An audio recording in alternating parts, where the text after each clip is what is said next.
Meus queridos, se eu fosse pedir para você desenhar um verdadeiro adorador, como ele seria? De onde ele seria?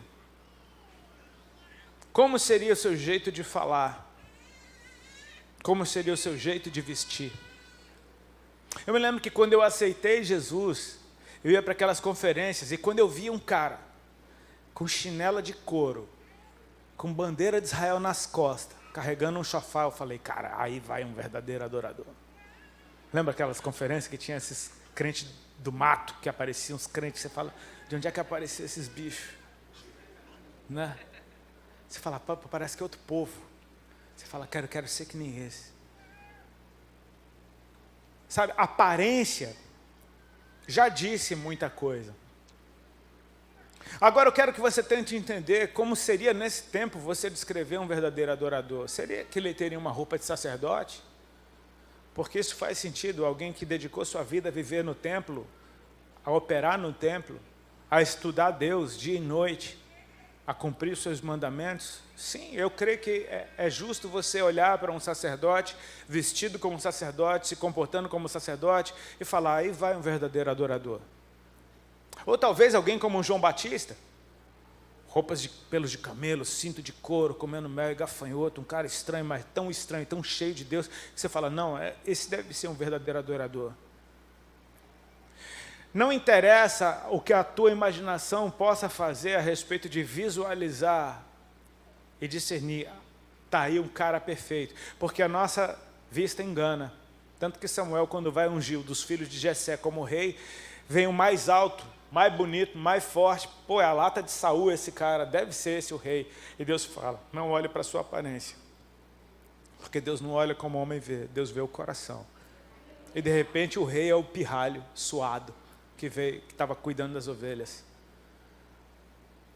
Deus, ele nos constrange, amém? Porque ele vê coisa que ninguém vê. E talvez para eu encontrar quem Deus procura, eu preciso antes pedir a Deus para me mostrar como ele vê. Por mais longe que a tua imaginação pudesse ir, talvez a última pessoa que você fosse desenhar como um adorador fosse um soldado romano. Um estrangeiro que está na tua terra à força, oprimindo o seu povo, com uma legislação que não é a sua, fala uma língua que não é a sua, com uma cultura que não é a sua, tem um rei que não é o seu. Nós não sabemos quem são as pessoas, cara. Deus sabe quem é cada um. Eu sei que existia em Cesareia, fora de Jerusalém, um centurião da corte chamada Itálica. E diz a Bíblia que esse homem era piedoso e temente a Deus. E aí isso já me choca, porque esse cara não pode entrar no templo. Esse cara não tem como aprender a lei. Mas diz que ele constantemente fazia esmolas ao povo e orações. E aí eu te falo, cara, esse cara já está começando a me ensinar algo. Um belo dia, na hora da oração, das 3 da tarde, ele tem uma visão, e ele está dentro da sua casa, sozinho, e aparece um anjo. Esse cara está no secreto. E tem um anjo aparecendo agora para um soldado italiano, velho. Não é para um judeu, não é para um discípulo de Jesus, não é para alguém com aparência, mas é alguém que tem um coração, que Deus vê e se agradou. E o anjo aparece para ele e diz uma coisa que eu acho que deve mudar a vida de qualquer um que ouvir isso. O anjo chama ele pelo nome.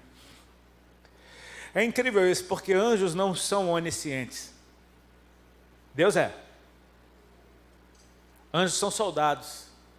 Então a gente está vendo uma conversa aqui de patente militar. Anjo não faz o que quer, anjo obedece ordem. E tem um anjo enviado para a casa de um outro soldado. Tem um soldado sendo enviado para a casa de outro.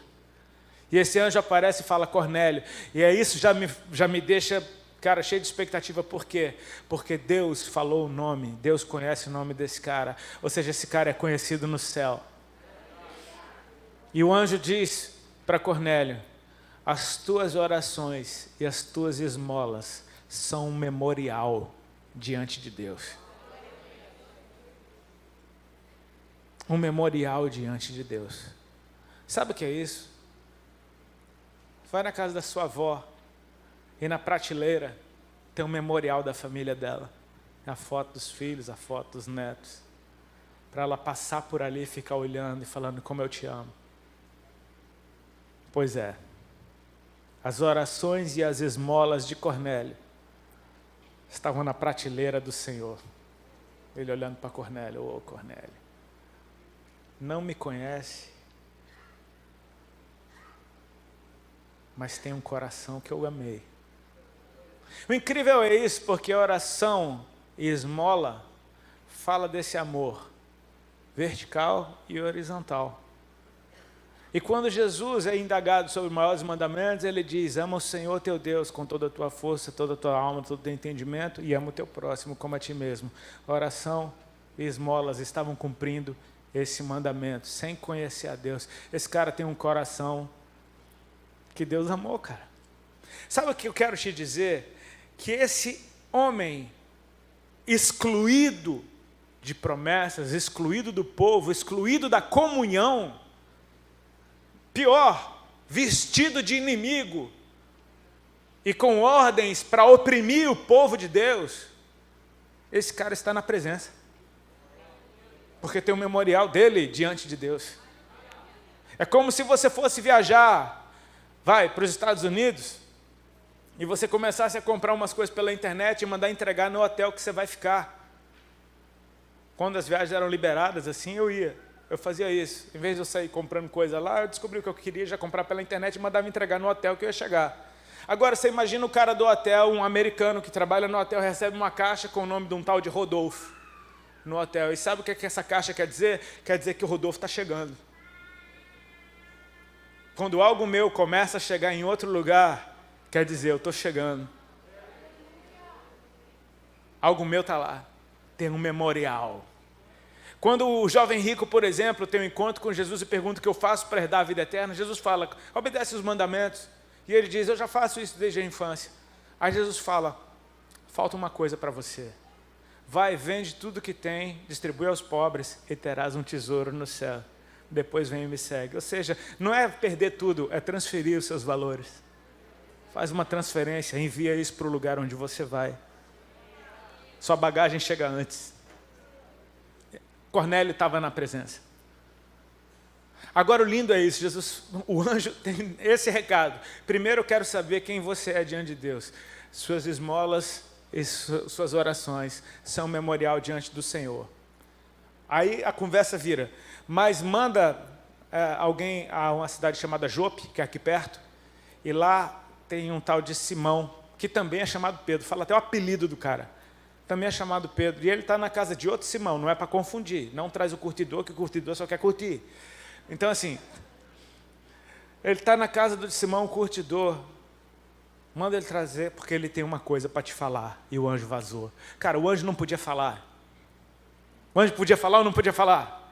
Mas não é só a respeito de informação, é a respeito de compartilhar o lugar onde eu estou. É como se Deus estivesse dizendo para Cornélio: Cornélio, você já desfruta da minha presença sem me conhecer, mas eu quero te trazer para outro nível, e a igreja está aqui, e eu quero te levar para onde eles estão. Então tem um encontro do céu para acontecer na terra. Nisso, é incrível porque o anjo aparece dentro da casa de Cornélio e manda que esses caras chamem outros na casa de Simão. Ou seja, ele está falando de casas, cara. Ele está falando desses lugares que tem 4 paredes, que tem porta, que tem tranca. Esses lugares onde você pode se fechar. Esses lugares que tem cultura própria. Toda casa tem sua cultura. Foi uma das coisas que o Senhor me ensinou quando Ele me enviou para ministrar em todo tipo de igreja, em todo tipo de denominação. Ele me ensinou: respeite a cultura das casas. Para de ser menina: não bota terno. Se a cultura for terno, bota terno. Se a cultura não for terno, não bota terno. Tem um pastor amigo meu que usou cavanhaque a vida inteira. E ele tinha uma agenda lá numa igreja, lá nos Estados Unidos, ele mora lá. Ele disse que ele ia viajar no outro dia e de repente ele recebe um telefonema da secretária da igreja, ela dizendo: irmão, a gente vai ter que cancelar. O senhor perdoa a gente, vai ter que cancelar, deu um problema aqui. Ele, tá bom, mas ele é um profeta. Ele falou: cara, isso não está certo, tem alguma coisa errada. Ele ligou para ela de novo e falou: irmã, aconteceu alguma coisa? Ela: não, irmão, é porque... Ele falou: irmã, pode falar. Ele falou: irmão, não se ofenda não, é porque a nossa cultura aqui, os homens não usam barba, né? E aí os presbíteros foram ver seus vídeos na internet, viram que o senhor usa cavanhaque, então... Ele falou: só isso? Ele falou: só. Ele falou: tá bom, irmã, obrigado por ter me falado. Desligou o telefone brabo, pensando: povo religioso.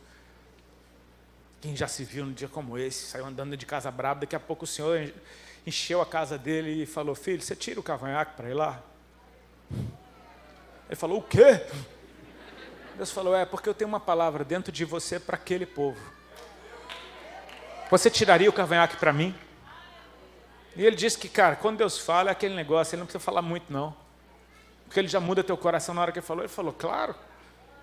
E aí ele pegou o telefone e ligou para a irmã de novo: irmã, seguinte, se eu tirar o cavanhaque? Ela: o quê? Aí ele falou: eu tiro, Deus mandou, ele disse que eu tenho um negócio para vocês. Aí a mulher quase chorou. Falou: peraí. Pronto, a agenda estava on. No outro dia ele tirou o cavanhaque no aeroporto. E foi sem cavanhaque. Desde a adolescência dele ele não tirava aquele cavanhaque. Ele tirou e foi. E ele disse que ele pregou uma palavra que o povo rolava no chão. Então a gente precisa aprender a respeitar a cultura de casa. Porque quando tem honra, bicho, o céu desce. Então tem uma casa de um italiano recebendo a visitação do céu. E tem uma casa de um tal Simão, curtidor de couro, que está recebendo a visita da igreja. E Pedro também vive na presença, só que Pedro está em outro patamar, como diz o profeta. Ele está em outro nível. Pedro conhece Jesus. Pedro tem intimidade com Deus. Então a conversa com Pedro é de outro nível mesmo, porque quando você está na presença dele e tem intimidade com Deus, Deus vai te mostrar umas coisas que talvez aos olhos dos outros sejam fáceis de entender, mas é um lugar de ensino. Pedro está na hora do almoço, ele sobe para orar, crente com fome, orando, vê comida, comida desceu do céu, mas não era uma comida que ele comia, e ele fala: não foi isso que eu pedi no iFood, né? Eram animais impuros para os judeus e uma voz do céu dizia: Pedro, levanta-te, mata e come. E Pedro falava: de jeito nenhum. Olha Pedro falando para o céu está mandando ele fazer, ele está dizendo: não vou. Mata e come. Ele: não, nunca comi um negócio desse, não vou comer nada impuro, só santo. E o céu está dizendo: não chama de impuro que eu santifiquei. E a visão se repetiu 3 vezes, cara. Pensa no esforço do céu para convencer o cara do que está acontecendo. A gente pensa: poxa, o Cornélio só precisou ter uma ordem e obedeceu na hora. Pedro tem que ver a visão 3 vezes e não entendeu. Mas o que Pedro tem para entender é muito mais estranho do que Cornélio tem. Então assim, quando você está em outro nível, tem outras coisas que você aprende a respeito de Deus.